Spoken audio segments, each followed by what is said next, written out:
Good afternoon or good evening.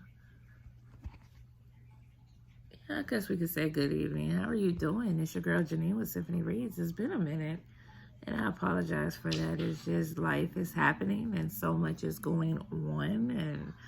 Um, but definitely when I'm inspired, I definitely try to reach out and talk, even if it's for a couple 30 minutes at the most, maybe. I don't know.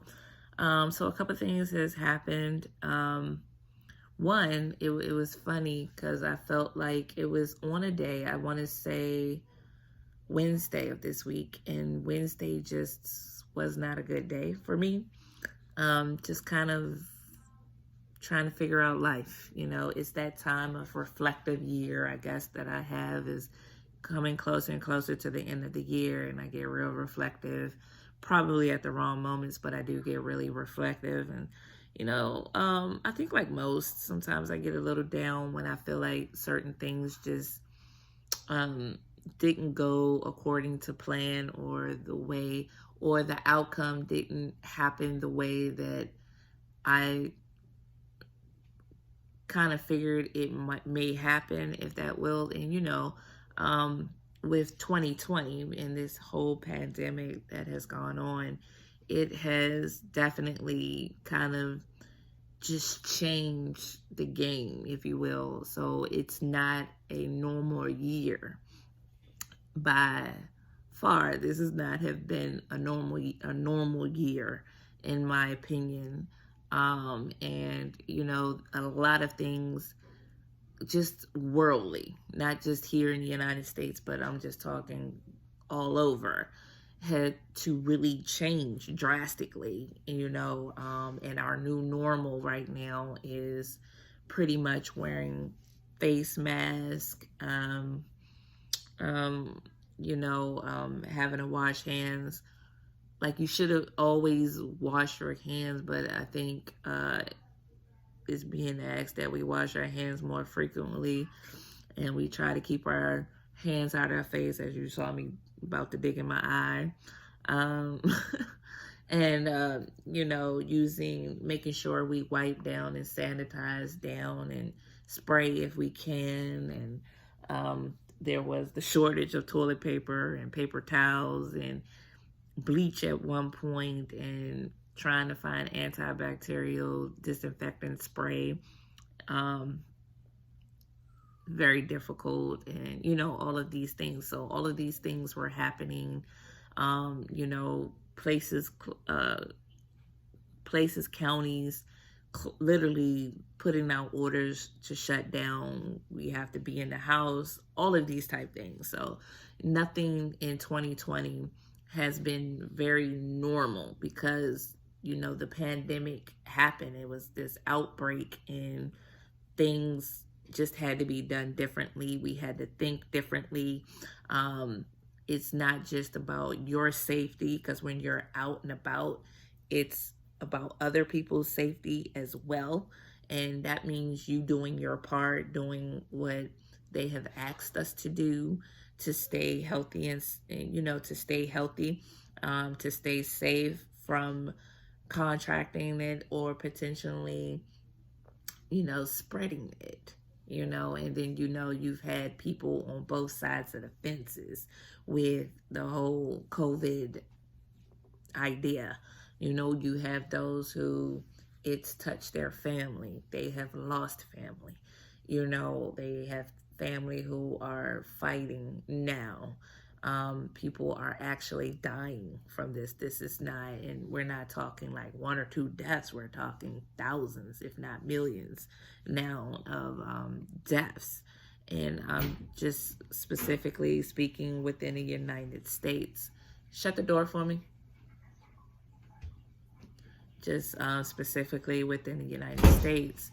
And, and then you have another side of people just, they take it for granted, or they take it as it's a joke, or that it's not real, or, and I don't think they take it very lightly. And you know um why should I have to wear a face mask? And if I believe truly in God, I don't need a face mask. Nothing should harm me or touch me. I shouldn't get sick. And doing all of this stuff just means you don't believe. I mean, I've heard it. I've heard it all, literally. And I don't think I'm the only one, but I literally heard every type of argument, that there is known to man. Um, about how people feel about COVID. And a lot of that, um, sorry, I'm in my room. A lot of that is honestly just, I think it's because you don't know anybody with it. You're just hearing reports on TV, or people reporting that this is happening here, this is happening there, but when it's not in your circle, sometimes it could be like, is this really real? You know what I mean? And you just have extremists, both ways, that this go to. And I'm just here to say that COVID is a very real thing that a lot of people are experiencing. I've known people to, die from this, people I've grown up with. And, to see that on the news, it's like, wow. And, that's it. Just like, wow, this thing is taking people out, like I know it. So it's very serious. And I try to definitely try to do everything that I can do to stay safe, to keep my family safe. And, like I got sick in November and it just didn't seem to want to go away, and it got really bad. It took a lot of my energy, a lot of my strength. And I was like, God dang, and I was thinking, wow, it is very much possible that I could have this COVID. And I didn't think initially that it was COVID or anything like that, only because, and I got a test because, again, I go to work and I'm around, the people, some people at work that works with me. And so, again, if I have anything, I want to, it's my due diligence to make sure that I'm okay and that I'm not spreading anything. And if I do have anything, it is also my due diligence to alert others that are around me, my family, whoever, whatever it is. And so when it just wouldn't heal, normally if I get sick with like a flu or something, or just a, common cold, probably after, I'll just say a week, it's it's done. And I feel better and I'm able to go on with life.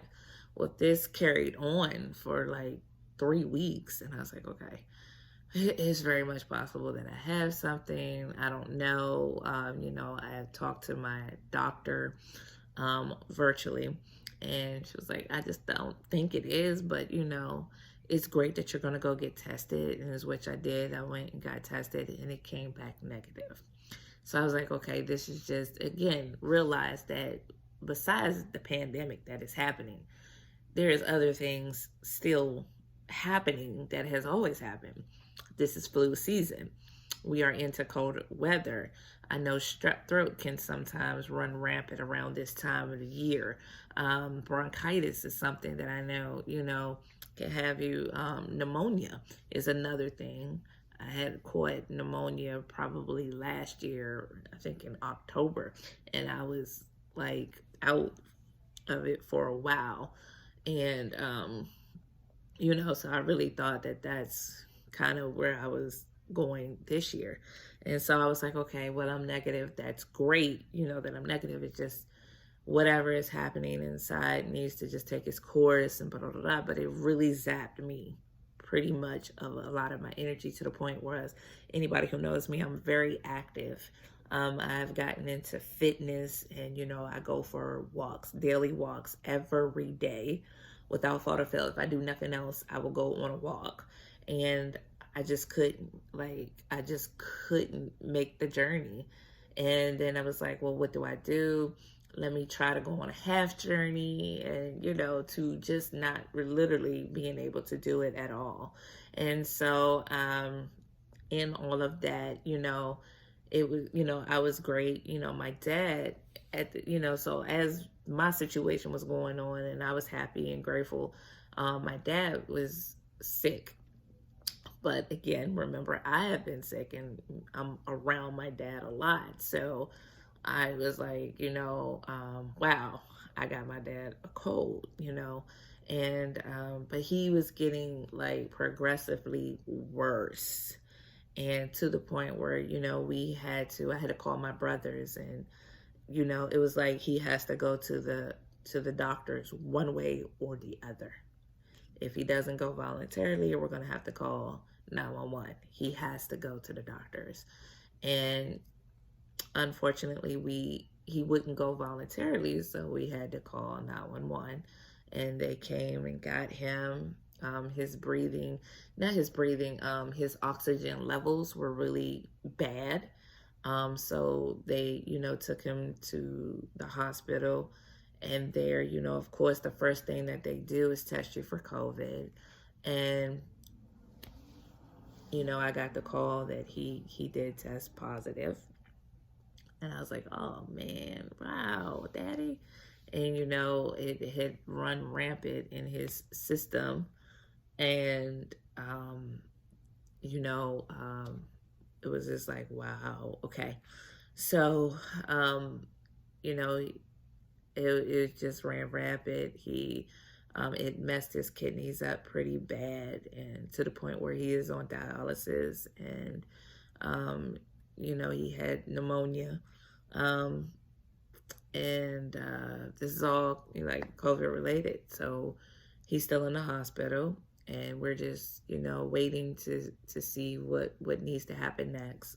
We don't know if the dialysis is going to be a permanent thing, or if after the COVID has run its course, will his kidneys bounce back on their own. We don't know. It's kind of a wait and see there.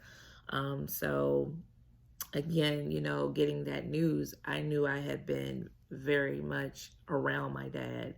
And I was like, okay, I have to get my whole family tested, because my family, I have twins who are 8 years old. My eldest daughter, you know what I mean, has been around me. And so again, let's go get tested. And so in doing that, I learned that, my oldest daughter on her own have been, going to see my dad, and, just, I guess, checking on him and making sure he's okay. And, had more closer contact than me, because I know when I was with my dad, we always wore masks around each other. And we weren't hugging, touching hands, none of the normal things that we would do. It was just not that way. So anyway, I gathered the whole family, and we went and got tested. And you have to wait, so we had to quarantine two in the process, and wait for the test results. Of course, I alerted my work, and the kids are going to school virtually, so at least I didn't have to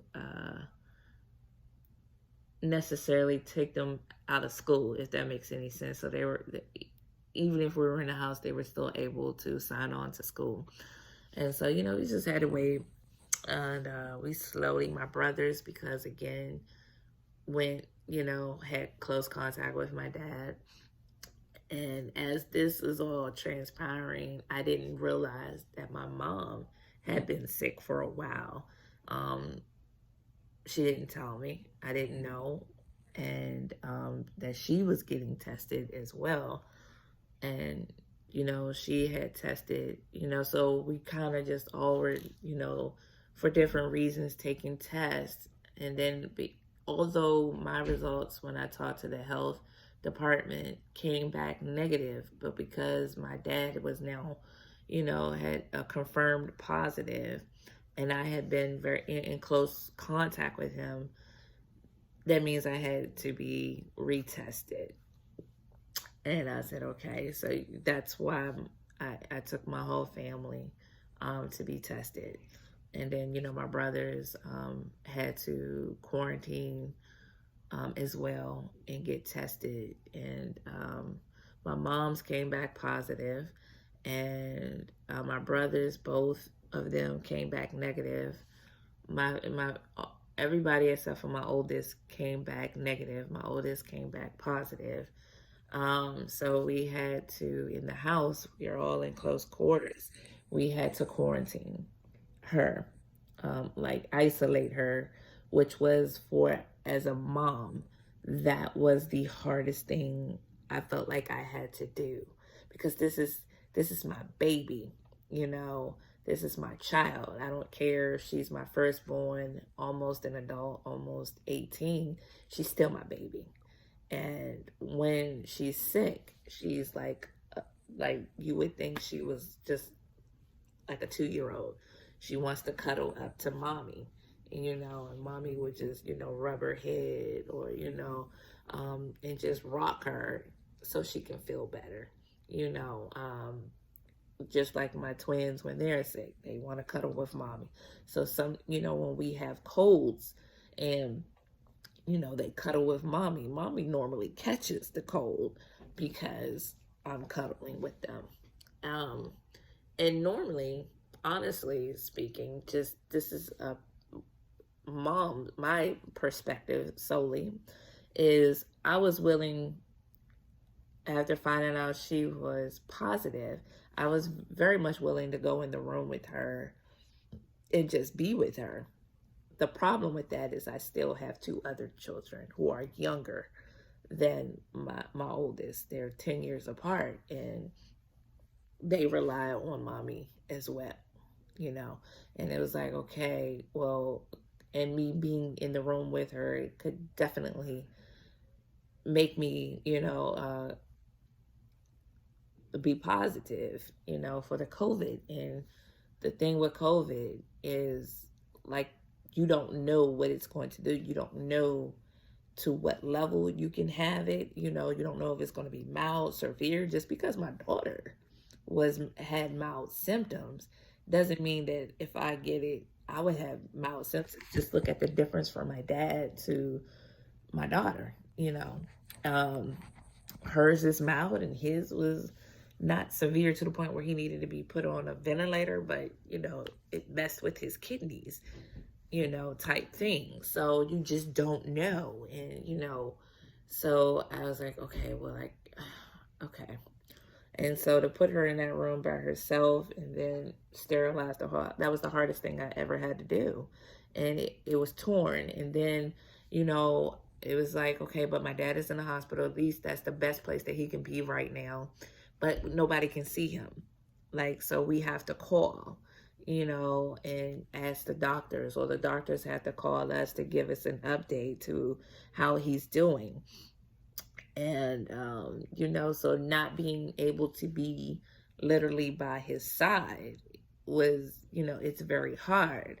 And again, now you have my mom. So in my immediate family, you have the patriarch and the matriarch at the same time sick, different levels, but again, the same time sick.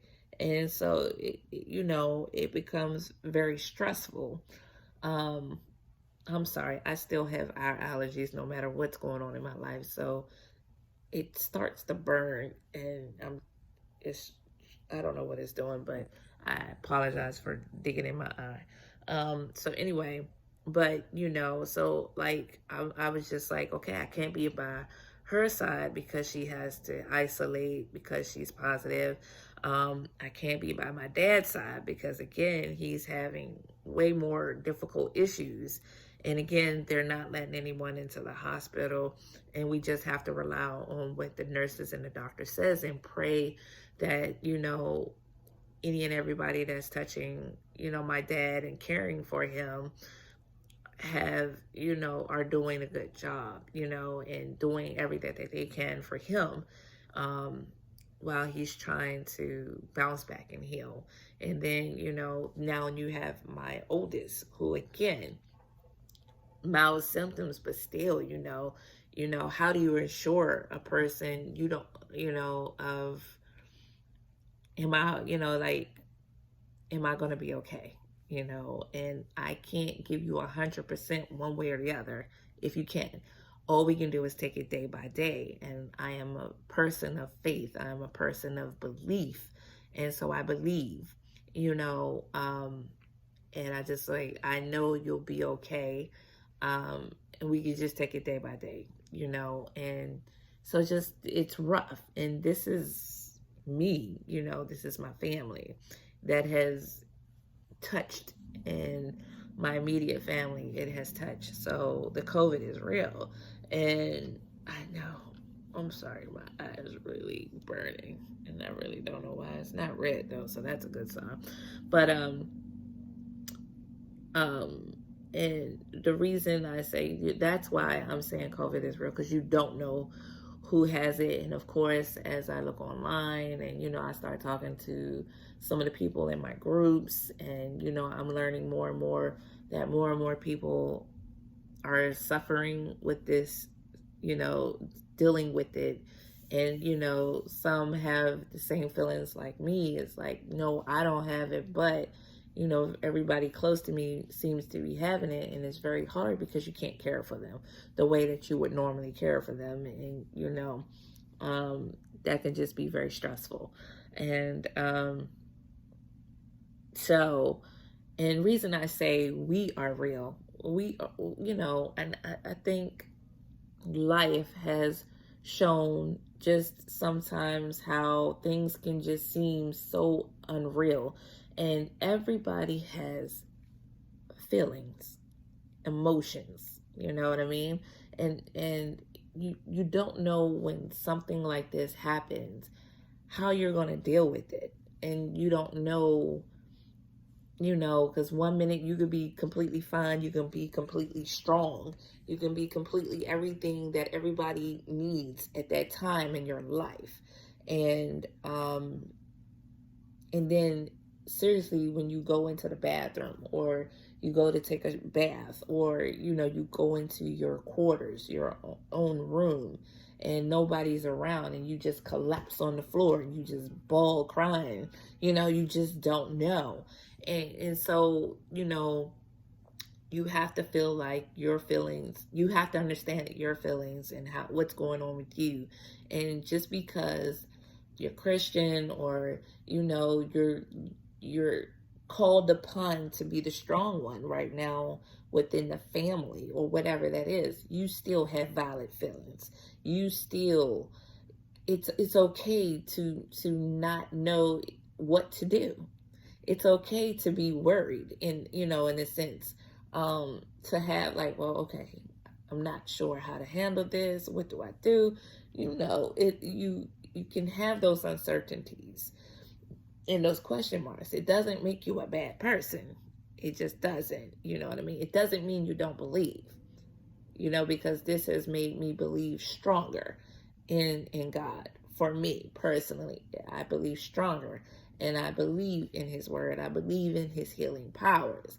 I just believe in healing, and this has just brought me closer. And it hasn't torn me from him. It just brought me closer to him, because I can't rely on my own strength, because I'm trying to recover myself. So I definitely am relying on the higher power strength to get me, my family, through all of what's going on. And in talking to my therapist, and the one thing she says, when I've noticed with you, when tragedy, or an emergency situation within your family happens, it's like you are coded as, you're just like this different person, and you're very, you're strong, you're confident. If you were having issues, it just seems like everything disappears right then and right there for you, because you're dealing with, and being there and taking care of everyone else. And she says, I see this as no different for you. Like, I was having like some things happen, and it was called upon me at this time that I needed to be strong for my family. I needed to be strong for my children. I need to be strong for my dad. We're fighters. I need to be strong for my mom. We're fighters. You know what I'm saying? I had to really pray up the family. I really had to, understand first and foremost that this is a fight. I can't fight on my own. I had to understand that. And I had to open myself to be open to the higher power, to God, and ask for help. Even in any and everything, I had to do that. It's just, it's okay. Everybody has a feeling when this is happening, and it's okay to have this. There isn't anything or any prerequisite that says that you have to believe this way, or because this is happening, you have to you have to see things this way. You have to do things this way, and you feel this way, and like a calculated, like for everybody, it's this calculated thing of how everybody should feel, and it's just not that calculated. It really isn't. So just know that your feelings are real, validated, and don't be afraid to talk about it. And it doesn't have to be to me. It doesn't have to be to your friend or whoever, family. You could talk to him. You could talk to God. We can do that. You know what I'm saying? Because if nobody else is with us, can understand us, he does. And that's who I hold on to. That's who gets me through everything. And that's who I believe in, And so I just wanted to come on, do what we need to do. Stop having this. If you are ones that believe that, I'm not going to wear a mask, I'm not going to do this, I'm not going to do that, I'm not going to be retired to the home, I'm not going to follow this, I'm not going to follow that. Stop doing that, because it's not, understand this, it's not just about you. Because when you fail to do something to keep yourself safe and as protected as you can possibly do, it might not bother you. It might not even deal with you, but understand that it could affect the people around you. You understand what I'm saying? So even though it doesn't affect you, it could affect someone very close to you, like a child, or your parents if they're still around, or your best friend, or your husband, or your wife, whatever that is. You know what I'm saying? And so it's not just about you. When you walk out your door, it's not just your safety, because now you're around other people. And it's about keeping you safe and those people around you safe as you possibly can. Follow whatever the restrictions are. If it's, whatever that is, in the store, stay 6 feet apart from people. I know that can be hard. Stay 6 feet apart from people. I'm seeing these lines, and, I would see the lines at one point get closer. Like, first, everybody be like 10 feet apart from each other. Now, it's like, do you even know what 6 feet is? Can you back up? Do that. Wear your mask. Wear your gloves. Do your hand sanitizer. Wash your hands for 20 seconds. Be safe. Try to get some type of activity in. I'm not saying you have to go run or walk a marathon, but even if you just step in place for 10 minutes at a time, you don't have to do a whole hour, 30 minutes, but just do 10 minutes, and do 3 sets of 10 minutes. Why am I saying 3 sets of 10 minutes? Because that's going to equal 30 minutes. And what is the recommended amount of exercise or activity you should have in a day? 30 minutes. break it up if you can't do all of it in one session. Just try to get that walk in place, do some jumping jacks, run in place, do some high knees, do some mountain climbers, just do a walk. It doesn't have to be where you're sweating and acting crazy, but just get that activity in, whatever that might be for you. Okay. Don't be afraid to reach out.